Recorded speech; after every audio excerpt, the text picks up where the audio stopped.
പിന്നെ എൻ്റെ കയ്യിൽ എന്താ അറിയോ രണ്ട് ഐറ്റംസ് ഉണ്ട്. ഇത് എന്താ അറിയോ, ഒന്ന് ടൊമാറ്റോ സോസും സോയാ സോസും. അപ്പോൾ ഇത് വെച്ചിട്ട് ഞാൻ പൊറോട്ടയ്ക്ക് പറ്റിയ ഒരു സ്പെഷ്യൽ കറിയാണ് ഇന്ന് ഉണ്ടാക്കാൻ പോണത് കേട്ടോ. പാന് അടുപ്പത്ത് വെച്ചിട്ടുണ്ട് കേട്ടോ. ഇനി ഇതിലേക്ക് ഓയിൽ ഒഴിച്ചു കൊടുക്കുക.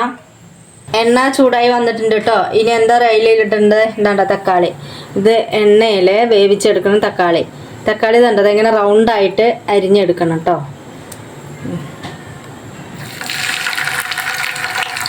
ഇനി തക്കാളിയുടെ മോൾ ഭാഗത്ത് കൂടെ കുറച്ച് ഉപ്പ് ഇട്ട് കൊടുക്കുക, കുറച്ച് കുരുമുളക് പൊടിച്ചത്.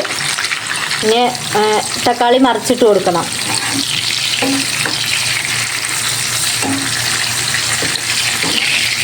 തക്കാളി നല്ലതുപോലെ എണ്ണയിൽ ഇതാ നല്ല വഴട്ടി വന്നിട്ടുണ്ട്. ഇനി ഇത് നമുക്കിത് വേറെ പാത്രത്തേക്ക് കോരിയിടുക.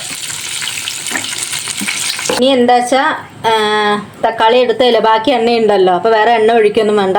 ആ എണ്ണയിൽ തന്നെ ചെറിയ വെളുത്തുള്ളി, ഇഞ്ചി, പച്ചമുളക് ചെറുതായിട്ട് അരിഞ്ഞതാണ് കേട്ടോ. ആവശ്യത്തിന് എടുക്കുക. ഒരു 4 അല്ലി വെളുത്തുള്ളി, ഒരു 2 ഇഞ്ചി, 2 പച്ചമുളകാണ് ഞാൻ എടുത്തിട്ടുള്ളത്. അപ്പോൾ ഇത് ചെറുതായി അരിഞ്ഞത് അത് ഈ എണ്ണയിലേക്ക് ഇട്ട് കൊടുക്കുക. കുറച്ച് കറിവേപ്പില, വലിയ ഉള്ളിയാണ്, അതിങ്ങനെ റൗണ്ടായിട്ട് അരിഞ്ഞിട്ട് കേട്ടോ. ഇനി അത് ഇതിലേക്ക് ഇട്ട് കൊടുക്കുക.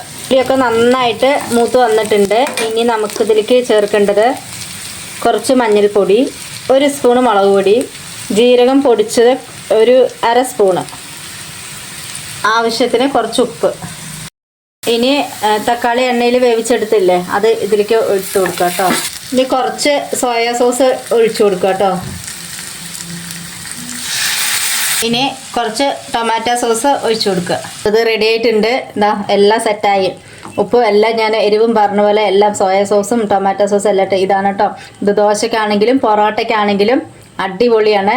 ഇത് കൂട്ടിയിട്ട് കഴിക്കാൻ.